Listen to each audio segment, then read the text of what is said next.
Joyeux anniversaire, et pour l'occasion, je vais me saper avec la plus grande classe du monde.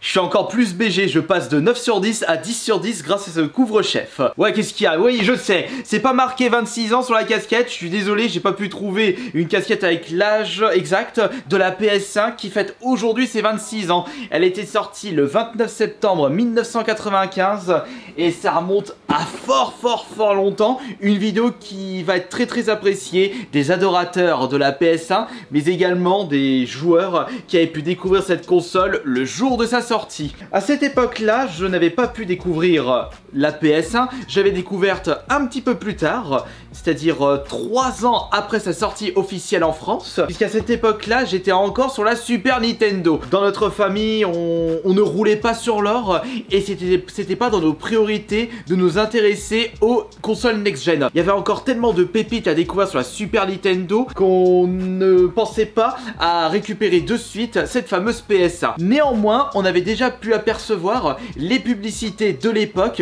des publicités d'ailleurs très agressives, dans le même esprit que Sega, pour considérer cette nouvelle console comme une console pour adultes. Même aujourd'hui, Nintendo est toujours considérée comme une console grand public, pour les gamins, pour les enfants, alors que là Sony débarque, c'est une console pour les vrais gamers, pour les vrais joueurs, alors faites partie de la vraie team des joueurs de jeux vidéo et prenez PlayStation. C'était comme ça à l'époque, la guerre des consoles, et c'était vraiment une guerre très bénéfique pour les joueurs parce qu'on avait eu le droit à des consoles totalement différentes. Je n'ai pas besoin de vous rappeler que cette console a littéralement explosé la concurrence et d'entrée de jeu, Sony s'est tout de suite fait une place dans le monde du hardware. La N64 a essayé de tenir mais elle n'a pas réussi. Quant à la Saturn, elle s'est fait rouler dessus. Cette PS1, j'avais pu la découvrir en 1998 avec comme tout premier jeu, les souvenirs là, les souvenirs. C'est pour cela que j'attendais avec grande impatience le remake sur la PS4. Mon premier jeu de la PS1, je m'en souviendrai jusqu'à la fin de mes jours, c'était un jeu de plateforme aventure dans un esprit féerique, fantastique, médiéval. Bah non, mais je l'ai foutu, ce débile. Regardez ça. Le tout premier Medieval, je l'avais dévoré comme pas possible. C'était vraiment une excellente expérience et tout de suite je suis tombé sous le charme de la PS1 lorsque j'avais joué à ce jeu. Il faut dire que des séries très mythiques, il y en a eu un bon petit paquet sur la PS1. D'ailleurs dans les commentaires vous pouvez me citer quel a été votre tout premier jeu PS1 mais également votre jeu préféré de cette console. En parlant de ça, de mon côté, ce n'est pas une surprise pour ceux qui me connaissent depuis des années, il s'agit d'un Survival Horror. Il n'y a pas besoin de chercher midi 14h. Mon jeu préféré de cette console, c'est bien entendu le deuxième Resident Evil. Le Survival Horror qui m'a fait découvrir ce genre de jeu, même s'il existait sur PC avec Hollow Knight Dark, la série qui a posé les bases de ce genre de jeu. J'ai vraiment pu découvrir cette ambiance horrifique, post-apocalyptique, zombie, tout en ajoutant ce côté gestion de balles, le fait que vous ne savez pas où est-ce qu'il faut aller, farfouiller le moindre recoin, gérer les rubans encreurs pour pouvoir sauvegarder le jeu. J'avais découvert justement ce jeu avec une démo qui était fournie dans les magazines et dans cette démo de Resident Evil 2, on ne pouvait jouer qu'à ce jeu pendant 10 minutes maximum. Et on n'arrêtait pas de refaire cette même démo avec mon frangin pour justement essayer d'aller le plus loin possible. On avait un peu cet esprit de speedrunner avant l'heure. Bon après on s'était retrouvé lassé et on s'est dit bah vivement qu'on va pouvoir jouer à ce jeu de fond en comble. Mais à l'époque, bah quand j'avais découvert ce jeu, je n'avais pas encore 14 ans, j'avais même 13 ans. Ma mère ne voulait absolument pas que je joue à ce genre de jeu parce que c'était pas de mon âge. Et je peux vous garantir qu'à l'époque, il fallait filer droit avec les parents. Tu joues pas à ça, tu joues à ça, telle ou telle heure. Et aujourd'hui, bah je souhaite vraiment remercier chaleureusement ma petite maman qui a réussi à m'éduquer correctement afin que je puisse être le gars le plus respectueux de l'univers. Mais si on reste du côté des survival horror, j'avais pu découvrir le premier Resident Evil un peu plus tard chez mon cousin, et il y avait également le très célèbre Silent Hill 1 qui malheureusement a bien vieilli, mais il avait cette ambiance horrifique qu'on ne retrouvait pas dans Resident Evil. Et d'ailleurs, en parlant de Resident Evil, il y en avait un autre qui se rapprochait beaucoup, c'est évidemment le Dino Crisis. Une excellente pépite dont je n'ai pas hésité à le terminer plusieurs fois de fond en comble avec plusieurs fins différents, tout en essayant de m'arracher la tête concernant certaines énigmes. Et il faut dire qu'à l'époque de la PS1, on n'avait pas encore internet et il fallait se démerder pour dénicher les solutions des énigmes. Après, vous avez quelques magazines pour vous aider, mais je me souviens qu'il n'y avait pas de soluce de Dino Crisis, ou alors je n'en connaissais pas l'existence. La PS1, c'est également une grande histoire d'amour avec certains jeux de plateforme. Le Spyro 1 que j'avais pu faire à l'époque, mais j'ai été un petit peu choqué de sa durée de vie. C'était la première fois que je me suis rendu compte qu'on pouvait terminer un jeu aussi rapidement. Ça ne m'avait pas empêché de prendre beaucoup de plaisir avec ce premier jeu de plateforme, mais celui qui m'a vraiment charmé direct d'entrée de jeu, c'est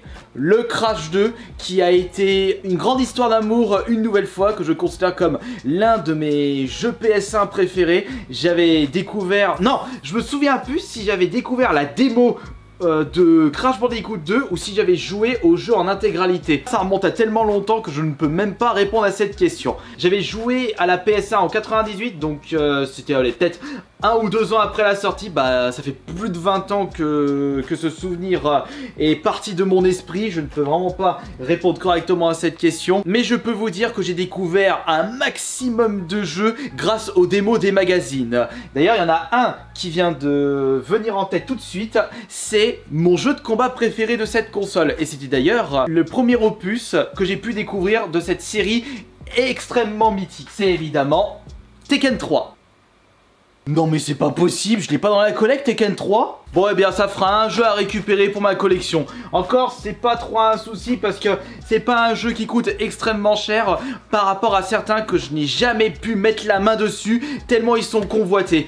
J'avais découvert un jeu de plateforme avec un personnage aux cheveux roses qui combat des cochons. J'avais découvert ce jeu avec une démo à l'époque et j'ai jamais réussi à mettre la main dessus. C'est le premier Tombi. J'avais été charmé sur le chara design à l'époque et même sur le principe de jeu et sur l'univers. Mais ce que j'ai peur aujourd'hui, sachant qu'on est en 2021, c'est est-ce que je vais véritablement apprécier ce jeu 23 ans après sa sortie? Attends, Tombi il est sorti en 98 ou pas? Je sais même pas. Et en parlant de ça, est-ce qu'il me manque des jeux pour compléter ma collection personnelle PS1? Je consacrerai une vidéo dédiée par rapport à cette question, mais ce que je peux vous dire, c'est qu'il y a un jeu qu'il faut que je retrouve pour la collection, que j'avais passé pas mal de temps, j'avais pris beaucoup de plaisir. C'est un jeu, je dirais, plateforme aventure, combat. Il s'agit de Dragon Valor. C'était un jeu où l'histoire ne se déroulait pas de la même façon selon vos romances. Vous avez un système d'héritage par rapport à vos conquêtes et selon le déroulement du jeu, vous n'allez pas contrôler la même descendance à la suite.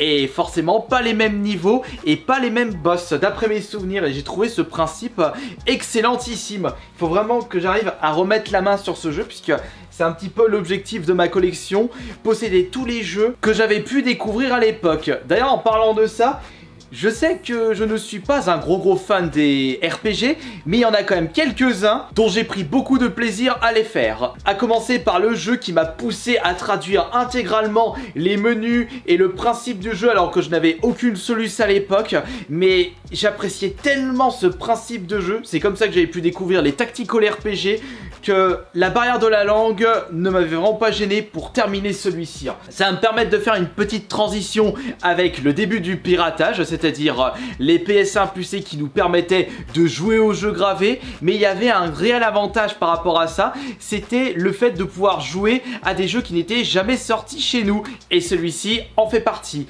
C'est Final Fantasy Tactics sur la PS1.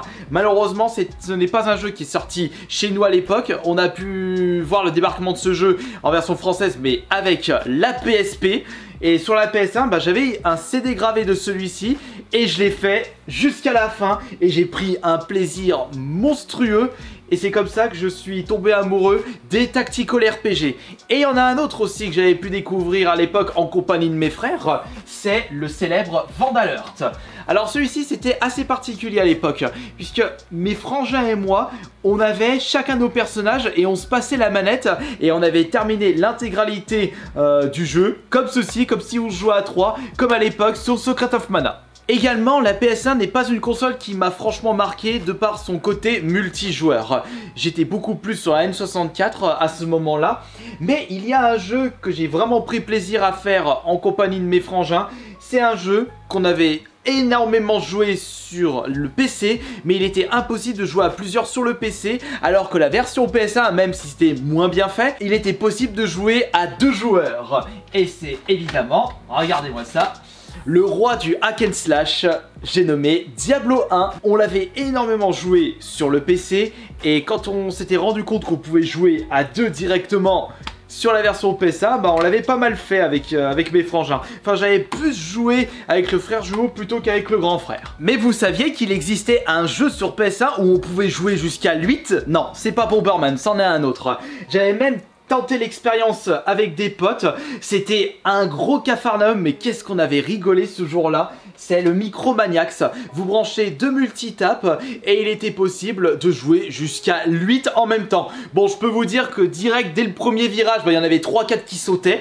Et après, bah, ça se jouait surtout entre 2 à 3 joueurs pour récupérer le point. Même tout seul, Micromaniacs, il est franchement excellent. C'est un des meilleurs jeux de course. Non, c'est le meilleur jeu de course de la PS1 selon moi. Bon, c'est particulier, c'est pas un jeu de course réaliste, mais il est extrêmement fandard et poilant. Pour parler un petit peu des jeux de course réalistes, il y en a un où j'ai pu passer énormément de temps sur la PS1, c'est le très célèbre Gran Turismo, avec un design de CD qui va rappeler beaucoup de souvenirs. Ce qui m'a fait apprécier le jeu, c'est le simple fait qu'à chaque fois que vous terminez une course, un championnat, vous récupérez de l'argent à dépenser pour améliorer vos véhicules, ainsi que débloquer les voitures les plus puissantes. Et il y avait à chaque fois, à chaque concessionnaire, une voiture signature, un peu considérée comme la voiture la plus puissante du concessionnaire, sans oublier la quantité incroyable de hits de cette console. Je prends par exemple Koudelka, un super RPG.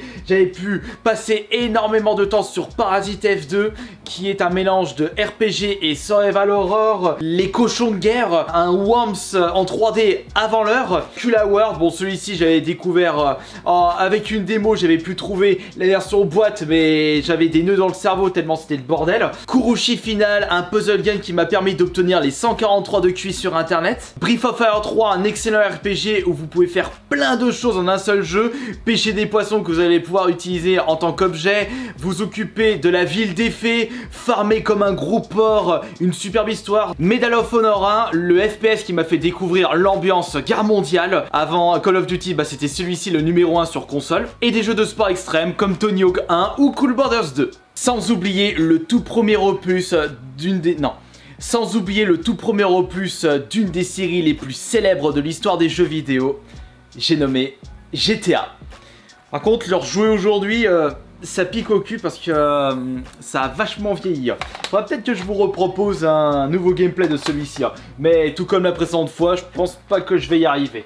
Bah, j'espère que cette petite vidéo pour fêter les 26 ans de la PS1 vous aura plu. Et n'oubliez pas de me dire dans les commentaires si vous avez découvert cette console à l'époque et quel a été votre premier jeu et votre jeu préféré sur cette console. Je vous remercie beaucoup et je vous dis à demain pour la prochaine vidéo. C'était Astarion.